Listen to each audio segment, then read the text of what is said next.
Fala galera, como é que vocês estão? Bora para mais um vídeo aqui do canal. Hoje eu vou falar de um assunto muito especial, muito específico, que é a taxa Selic. Então fica aqui até o final para você entender o que muda, o que não muda nos seus investimentos e entender um pouco da taxa básica de juros no nosso país. Se você está gostando dos vídeos que a gente está mandando aqui todos os dias durante a semana, deixa seu like aqui embaixo, se inscreve no canal, manda um comentário aí se você tiver alguma dúvida sobre investimentos, se você está gostando, se você não está gostando dos vídeos. Ativa o sininho de notificação para você ser informado quando tem vídeo novo aqui no canal, tá certo? Então bora para mais um vídeo.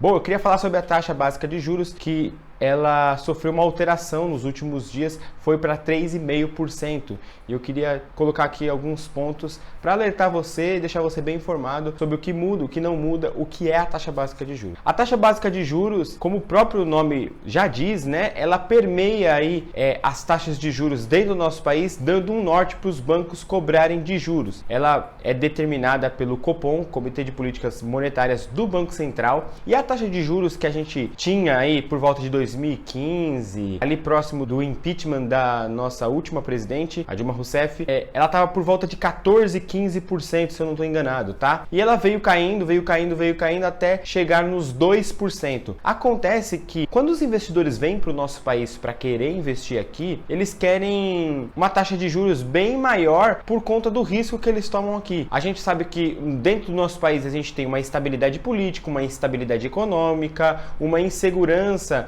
na hora de abrir empresa, de abrir novos negócios, uma segurança jurídica aí por conta de diversos fatores do nosso poder judiciário. Então, os investidores enxergam o nosso país como um país em desenvolvimento e eles vão tomar muito risco para investir aqui. Já que eles vão tomar muito risco para investir aqui, eles não querem um retorno, por exemplo, com a taxa básica de juros aí em 2%, eles querem muito mais retorno. Eu já falei isso aqui algumas vezes e volto a repetir. A nossa relação risco-retorno, ela funciona para diversas coisas, inclusive para os investidores estrangeiros que querem investir aqui dentro e vão investir com uma taxa básica de juros muito pequeno para um risco muito alto. Então, aquela relação risco-retorno, ela funciona da seguinte forma: quanto maior o risco, maior o retorno. Então, a nossa taxa básica de juros, que é a taxa Selic, estava completamente defasada, ela não estava indicando a realidade, ela foi forçada pelo comitê a ficar naquele valor, mas o que afastou muito os investidores estrangeiros. Então, não é perfeito a taxa básica de juros voltar a subir,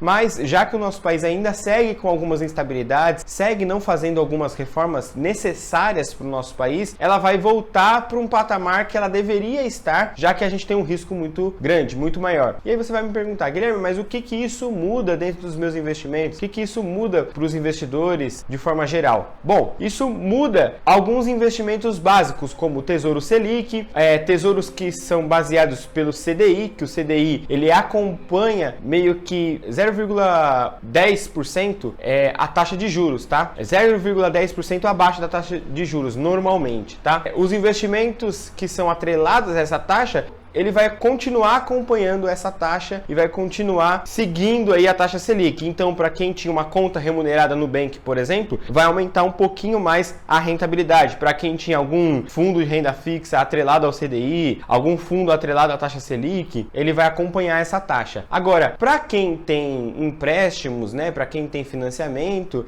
e essa taxa aumentou, tem que tomar cuidado para ver se os bancos vão seguir esse acompanhamento e vão repassar isso de alguma forma, tá? Lembrando que os bancos, normalmente, eles não mantêm a taxa de juros junto da Selic. Eles mantêm sempre um pouco acima, eles põem aquele spread, que é o lucro deles. Então, ultimamente eu tinha visto algumas coisas de 9%, 10% de taxa de financiamento imobiliário, 8% em alguns bancos. Provavelmente, os bancos devem querer aumentar um pouquinho essa taxa e isso afeta as pessoas que tomam crédito dos bancos. Então, a taxa de juros, ela afeta o investidor que põe o dinheiro dele em algum lugar para render mais e afeta também as pessoas que querem financiar imóveis, buscam financiamento de alguma forma e os bancos vão querer elevar essa taxa de juros mais um pouco. Um ponto importante para falar aqui é que os fundos imobiliários não necessariamente acompanham a taxa Selic, tá? Eu já vi muita gente falar isso, eu acho que é um erro falar sobre isso, mas ele acompanha muito mais o IPCA,